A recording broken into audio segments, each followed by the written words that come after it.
If you can see me, you just look a bit low down, but hold on, I'll try and...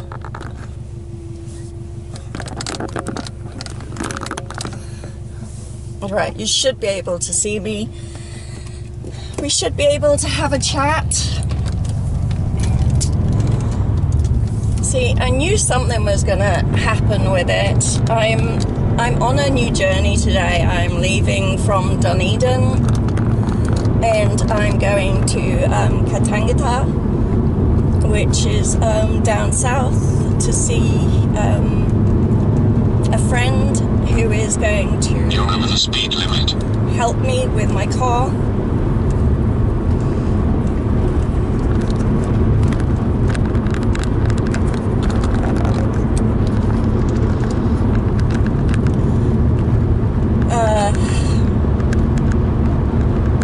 So hello my fibros, hello my chocolate buttons, hello my cellulite cities, my wheelchair bounds, and everybody who is a mechanic today who is helping friends out.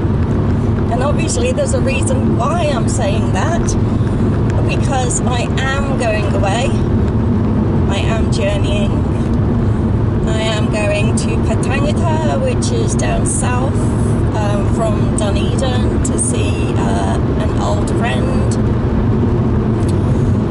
as he's helping me with getting some parts for the car. I thought, because I have so much trouble with my camera, and it's one of the things that a friend was meant to be teaching me, but of course he's so controlling that it's like giving cat milk and then taking it away, or just giving them a drip at a bit. So I've had to learn to how to use the camera and everything else myself, which I'm not really good at instructions, but I am learning. I have got my gorilla up, which is kind of a tripod thing,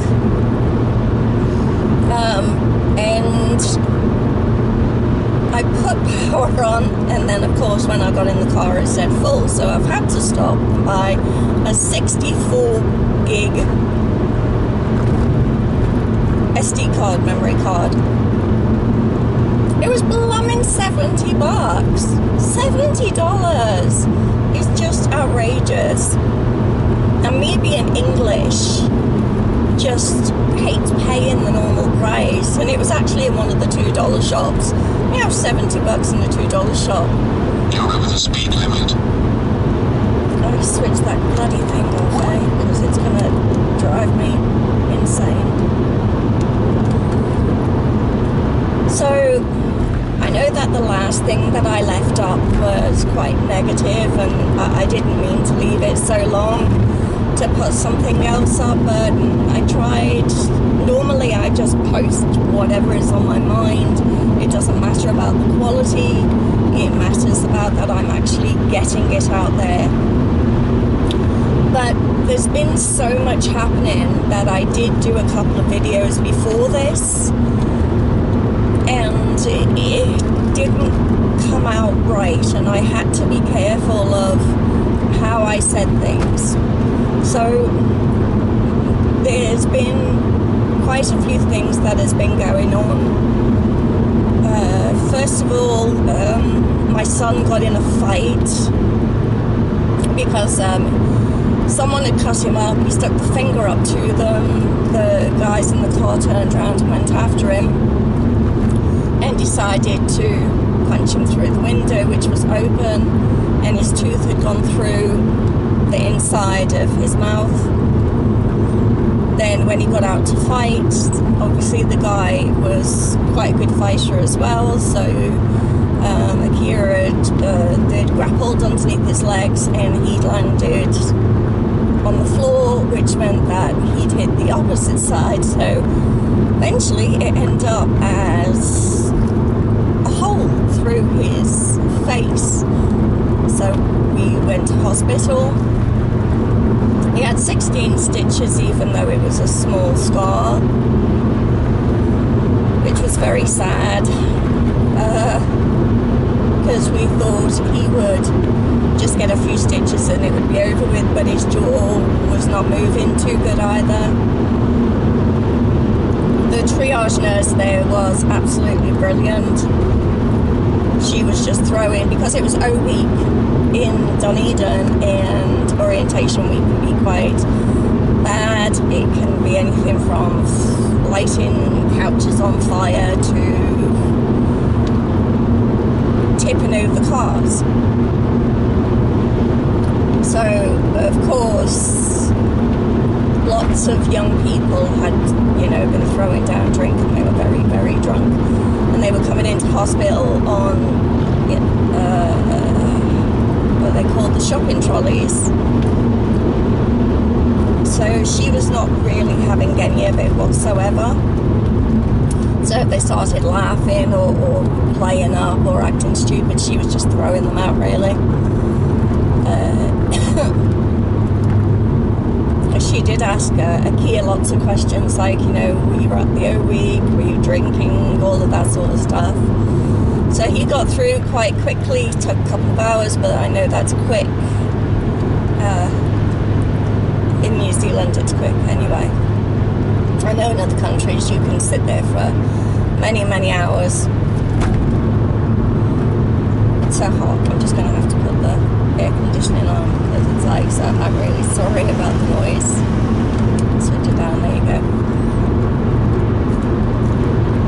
So they had to stitch from the inside out, and that's why he had so many stitches. It looked like he had got a piece of lamb, and when you slice the lamb and you get that kind of cut meat look, that's what it looked like. It was a waterfall when he had arrived home and knocked on the door, and he didn't want to frighten me when I was in bed, so he made me open the door, and of course my hands were like, and he's like, it's okay, it's okay, it's okay, and I'm like, it's not okay.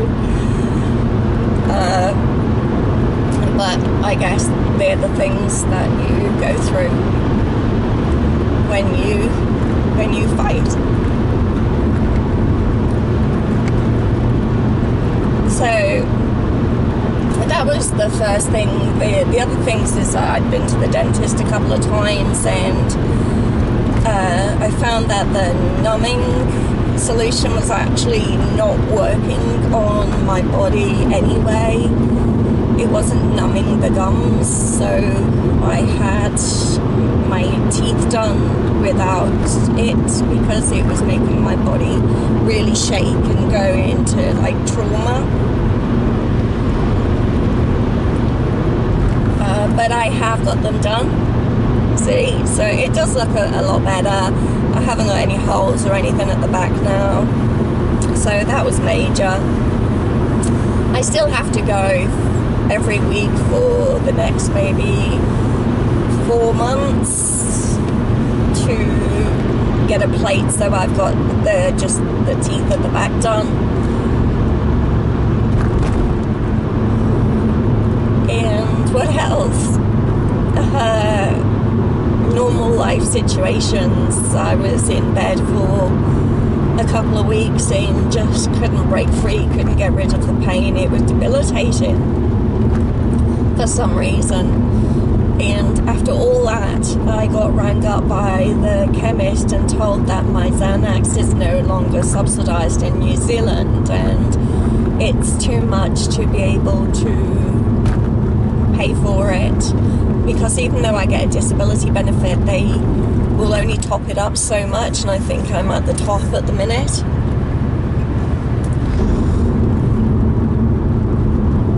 So this is Milburn, which we're going through at the moment. It's just a quiet little town.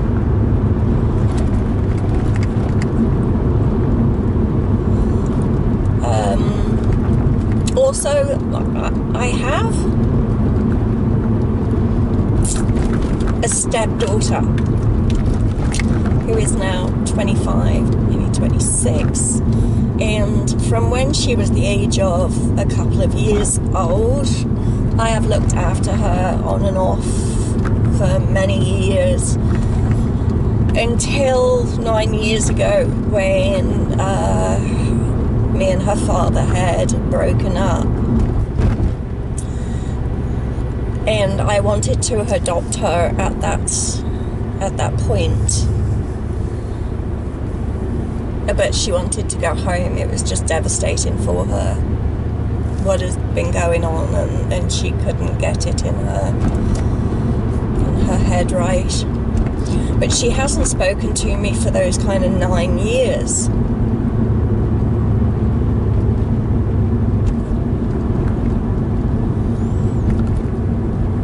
And it's hard to talk about, but she never forgave me the way I treated her when she was a child. And I think when I was younger, and she was a couple of years old, and I was doing drug and alcohol counselling in England,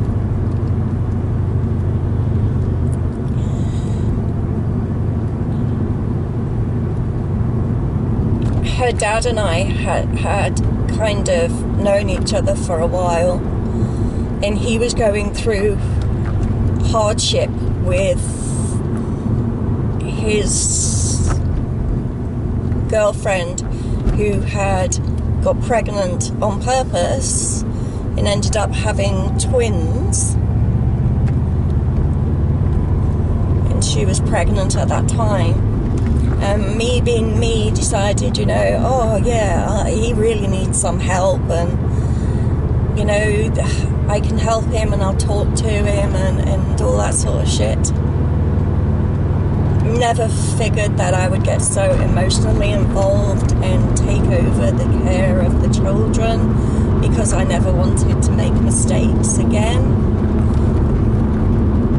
with children. But I didn't realise that every time my stepdaughter was around, that he would treat me just like a piece of crap. And it was in my brain that when we spoke, and together, that he was horrible. And when she wasn't there, it was okay. So I just knew in my head that, I didn't want her there. And I obviously showed it, and I didn't see it. I just didn't give her love, I guess, as much as what I wanted to. And she hadn't forgiven me for that. She knows that I hurt her. And it's funny because I have spoken to her since, and she's just gone, I'm not speaking about the past, it's the past, I'll never forgive you for it. But she never remembers the good bits in life. We don't remember the good bits in life, we only remember the bad ones, don't we? Because life is hard, apart from those small occasions of excellence and beautiful memories which we try and capture. But she had met a guy over here in New Zealand that... Hold on. Just let me make sure I'm going the right way. I think I am.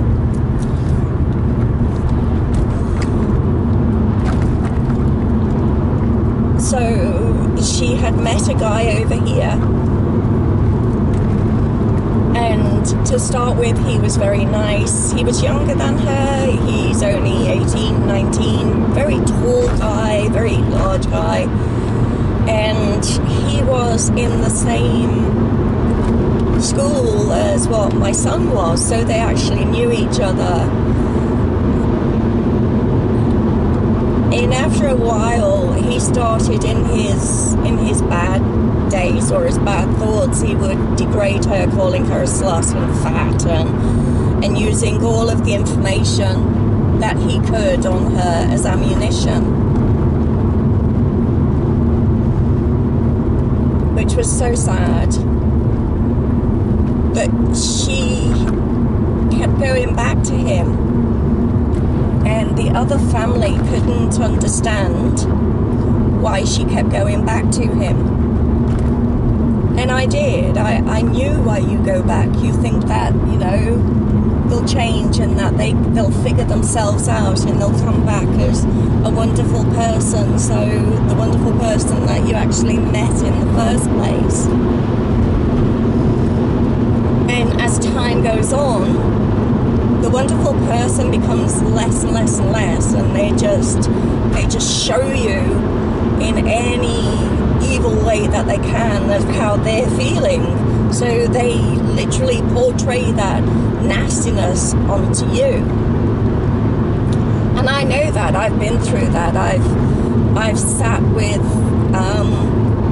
some of the last 4 years, showing him that I would not block him out when my kids were there, that I was there for him, and all he ever spoke about is what I didn't do.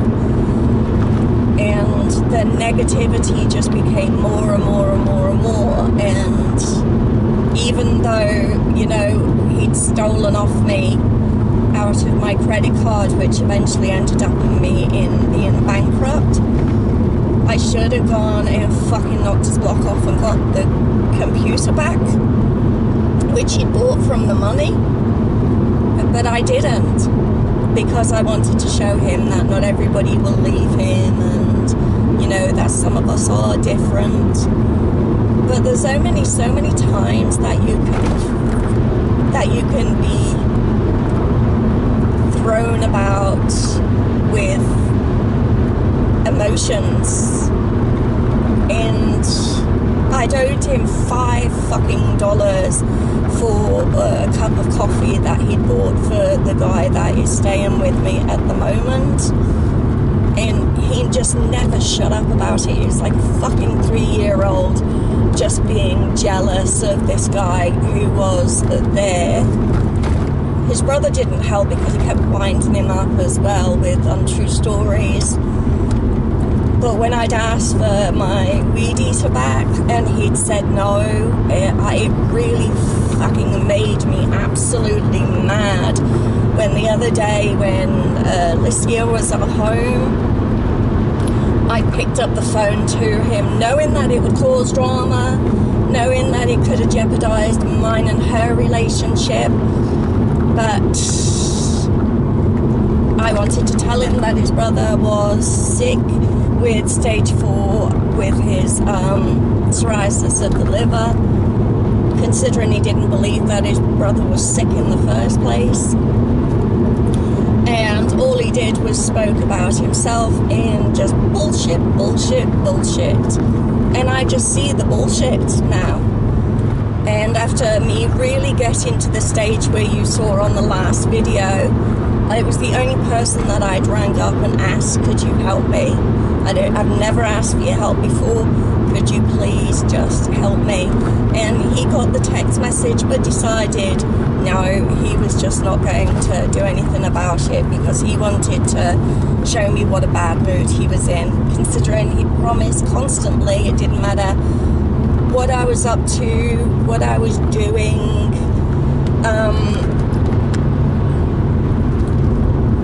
And he started making me nervous, saying that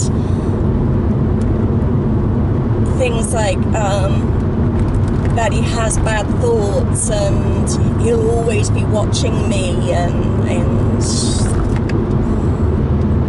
just talking about death and my death and stuff. And I just don't want to fucking know. He's not. I'm not allowing him to put little thoughts in my head, so he's got control of it, control of me anymore. So the relationship has gone. But the reason I'm telling you it because it's the same principle. Somebody who has psychopathic tendencies or behavioral disorders, of what they call it now, they don't call it narcissism or shy narcissism or psychopath. It's just tendencies that they say, and it means they're not a nice person. So I had enough. I'm over it. So I said to my stepdaughter, look, I haven't been there for you in the past because her dad was quite controlling as well, and I'd been on my own for years in between relationships because I was nervous that the next person was going to do the same, so it was easier not to do it. So actually lots of time in between the breakup and stuff, it's taken me years to get back on my feet and to accept somebody in my life. And it just so happened that I accepted the person who I thought needed me the most, because he said he was homeless. He'd come down here from the Christchurch earthquakes and stuff. And to start with, you see a good-looking man, but eventually, when you know somebody's personality, they become just ugly. It doesn't matter how many times you look at them, how they change, you just see the ugliness inside. So she'd come over, I told her my story, and suddenly she knew that I understood. I allowed her to speak about as much as she wanted, to repeat it over and over and over again. And I was trying to explain to her that the reason we talk about something over and over and over again is because we're trying to find an answer from somewhere. And until we find the answer, we're not going to have a closure. So that's why we talk to different people. But it's the one thing that people don't get unless they've been in the situation of domestic abuse, mental abuse, being with somebody for 20 years when you know that you shouldn't be with them, but you're sick. All of those events in life. So she kept asking everybody else, what should I do? This has happened. Then she'd feel like she couldn't get an answer from anyone else, so she'd go back to the source to get an answer, which was him. And then she'd be saying, why have you done this? And he'd just carry on throwing crap at her. And then